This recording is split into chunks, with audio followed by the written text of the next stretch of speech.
ഇന്ന് തന്നെ ഡൗൺലോഡ് ചെയ്യൂ. കാണൂ നിങ്ങളുടെ ഫേവറേറ്റ് ഷോസ്.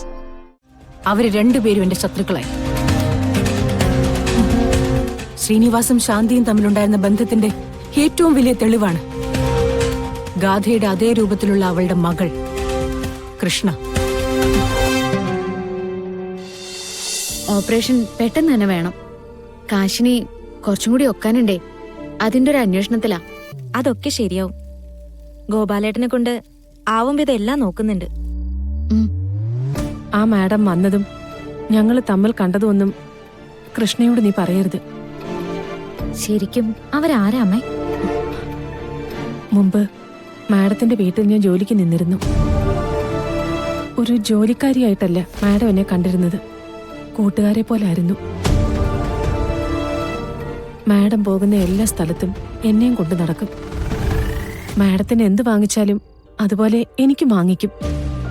എന്നിട്ട് പിന്നെ എങ്ങനെയൊക്കെയോ തെറ്റിദ്ധാരണകൾ വന്നു. ചുറ്റും നിൽക്കുന്ന ആൾക്കാർക്ക് സഹിക്കില്ലല്ലോ ഒരു വേലക്കാരി ഇങ്ങനെ കൊണ്ടു നടക്കുന്നത് കാണുമ്പോ. ആ തെറ്റിദ്ധാരണകളൊക്കെ കൂടി തമ്മിൽ പിരിയേണ്ടി വന്നു.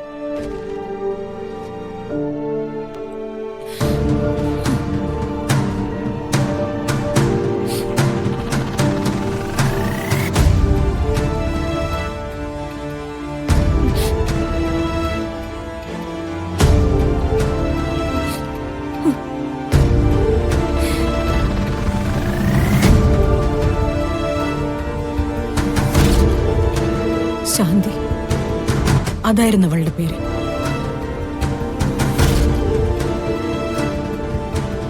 ഒരു ജോലിക്കാരിയെ സ്വന്തം കൂടപ്പറപ്പിനെ പോലെ ഞാൻ കൊണ്ടു നടക്കുന്ന കണ്ടിട്ട് എന്റെ ബന്ധുക്കൾക്ക് പോലും അസൂയായിരുന്നു. ചിലരെങ്കിലും പറഞ്ഞു, എങ്ങനെയൊക്കെ കൊണ്ടു നടന്നാലും അവള് നിന്നെ ചതിക്കുമെന്ന്. ഞാൻ കേട്ടില്ല.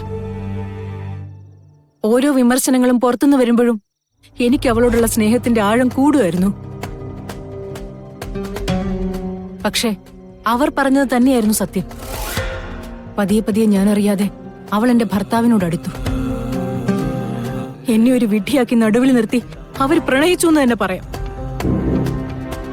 അല്ല, അമ്മയ്ക്ക് എപ്പോഴെങ്കിലും മേഡത്തെ പോയി കണ്ട് മേഡമായുള്ള തെറ്റിദ്ധാരണ തിരുത്താമായിരുന്നില്ലേ?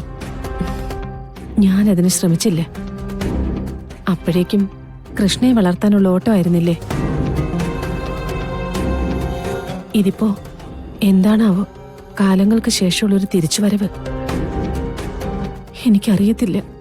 എന്തായാലും അമ്മയെ പ്രതീക്ഷിച്ച് വന്നതല്ല. അങ്ങനെയായിരുന്നെങ്കിൽ കണ്ടിട്ട് പെട്ടെന്ന് തിരിച്ചു പോവില്ലല്ലോ. അറിഞ്ഞൂടാ. ഓരോരുത്തർ തിരക്കി എത്തുമ്പോ ഉള്ളില് പേടിയ. കൃഷ്ണമോൾ ഇതറിഞ്ഞ അവള് പേടിക്കും.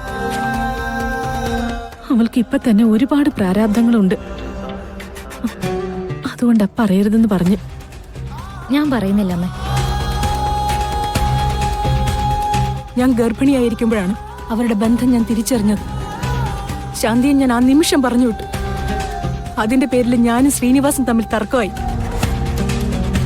ഞാനും അയാളും തമ്മിലുള്ള ബന്ധം എന്നേക്കുമായിട്ട് അവസാനിച്ചു. അതോടെ അവര് രണ്ടുപേരും എന്റെ ശത്രുക്കളായി. ശ്രീനിവാസും ശാന്തിയും തമ്മിലുണ്ടായിരുന്ന ബന്ധത്തിന്റെ ഏറ്റവും വലിയ തെളിവാണ് ഗാഥയുടെ അതേ രൂപത്തിലുള്ള അവളുടെ മകൾ കൃഷ്ണ. ജീവിതത്തിൽ ഒരിക്കലും ഇനി ഒരിക്കലും കാണരുതെന്ന് ഞാൻ ആഗ്രഹിച്ച മുഖമാണ് ശാന്തിയുടേത്. ശാന്തിയല്ലല്ലോ, ഇപ്പൊ തങ്കമല്ലേ. എന്റെ മനസ്സില് ദൈവത്തെ പോലെയായിരുന്നു. ഒപ്പം നടക്കുമെങ്കിലും മനസ്സുകൊണ്ട് കൈകൂപ്പി തൊഴുവായിരുന്നു ഞാൻ. ഈ ലോകത്ത് വേറെ ഒരാളും ഒരു ജോലിക്കാരിക്ക് ഇത്രയും സ്വാതന്ത്ര്യം കൊടുത്തിട്ടുണ്ടാവില്ല, കൂടെ കൊണ്ടു നടന്നിട്ടുണ്ടാവില്ല. എന്നിട്ടും അമ്മേ, നല്ലതൊന്നും ഒരു കാലത്തും എനിക്ക് വിധിച്ചിട്ടില്ല, വാഴില്ല.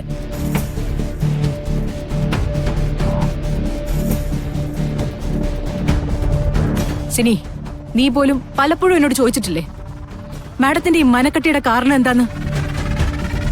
ഓഫീസിലുള്ള എല്ലാവരും അടക്കം പറയാറില്ലേ? ഉരുക്കു വനിതെന്നുള്ള വിളിപ്പേര് തന്നിട്ടില്ലേ? അതങ്ങനെയൊക്കെ ആയതിന് കാരണം ആ രണ്ടുപേര് മാത്ര. പിന്നെ എനിക്ക് വാശിയായിരുന്നു, അച്ഛനില്ലാത്ത കുറവറിയാതെ എന്റെ മകളെ വളർത്തണമെന്ന്, അവക്ക് വേണ്ടി ഈ ലോകം മുഴുവൻ വെട്ടിപ്പിടിക്കണമെന്ന്. അതിൽ ഞാൻ വിജയിച്ചു. പക്ഷേ ഇപ്പോഴും അവളെന്നെ വേട്ടയാടുന്നു.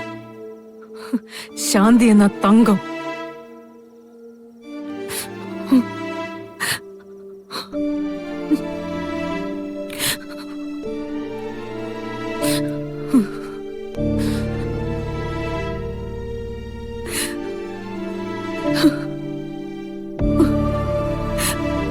ഒരുപാട് ക്ഷമിച്ചതാ ഞാൻ, ഒരുപാട് വിട്ടുവീഴ്ച ചെയ്തതാ. പക്ഷെ ഇനി അതുണ്ടാവില്ല.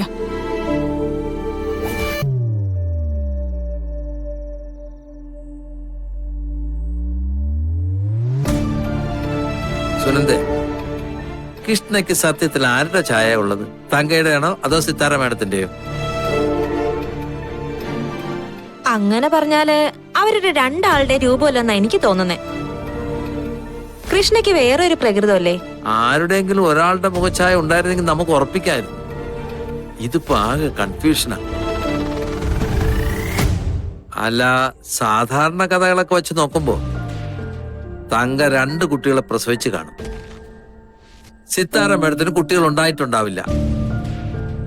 അപ്പൊ ഒരു കുഞ്ഞിനെ തങ്കയുടെ അടുത്തുനിന്ന് സിത്താര മേഡം വാങ്ങി കാശും കൊടുത്തു കാണും. ഒന്ന് മിണ്ടാതിരിക്കൊന്ന്. അങ്ങനെ കാശ് കിട്ടിയിരുന്നെങ്കിലേ തങ്കേച്ചി ആ കാശ് എന്ത് ചെയ്തു? ഇത്ര ദാരിദ്ര്യത്തിൽ അവര് കിടക്കോ? അതും ശരിയാണല്ലോ. തങ്കേച്ചിയും സിതാര മേഡവും ഒരുമിച്ചായിരുന്നുവെന്ന് ആ ഫോട്ടോ കണ്ടറിയാലോ. കൃഷ്ണയുടെ ഫോട്ടോ കണ്ടപ്പോ തന്നെ സിതാര മേഡം അവളെ പറ്റി അന്വേഷിക്കുകയും ചെയ്തു. അതിനർത്ഥം എന്താ? കുട്ടികള് സിതാര മേഡത്തിന്റെ തന്നെ. തങ്കേച്ചി ഒരു കൊച്ചിനെടുത്ത് എവിടേക്കെങ്കിലും പോയിട്ടുണ്ടാവും. അങ്ങനെ വേണമെങ്കിലും ആലോചിക്കാം. പക്ഷേ സിത്താര മേഡത്തിന്റെ സ്വഭാവം അനുസരിച്ച് അങ്ങനെ എന്തെങ്കിലും സംഭവിച്ചിരുന്നെങ്കിൽ തങ്ക ഇവിടെ ഉണ്ടെന്ന് അറിഞ്ഞ നിമിഷം തങ്ക അവർ കൊല്ലില്ലേ? അത് ചെയ്തില്ലല്ലോ.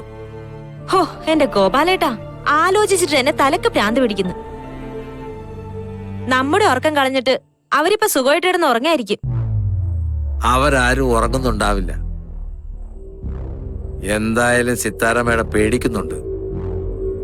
തങ്കയെ പേടിക്കണം. നമുക്കിതിനിടയിലുള്ള ഏക ലക്ഷ്യം തങ്കയുടെ ഓപ്പറേഷനുള്ള കാശ് സിത്താര മേഡത്തിന്റെ വാങ്ങുക എന്നുള്ളതാ. ഗോപാലേട്ടൻ ഈ കഴുത്തിന് മീതെ തലവെച്ച് നടക്കണമെന്ന് ഒരാഗ്രഹമില്ലേ? അവര് തമ്മിലുള്ള ദേഷ്യം മുഴുവൻ അവസാനമേ ഗോപാലേട്ടനോടാ തീർക്ക. എന്തായാലും ഇത്രയും ദൂരം നമ്മൾ അതിന്റെ പിന്നാലെ നടന്നില്ലേ? ഇനി അതിന്റെ നെറുകയിലെത്തിട്ട് ഞാൻ അടങ്ങും. തങ്കേച്ചി എന്തായാലും ജീവിക്കണം. ജീവിച്ചിരുന്നാലല്ലേ തർക്കവും ബഹളമൊക്കെ. ഹാ, ഈശ്വരനെല്ലാം വേർതിരിച്ച് കാണിച്ചു തരട്ടെ.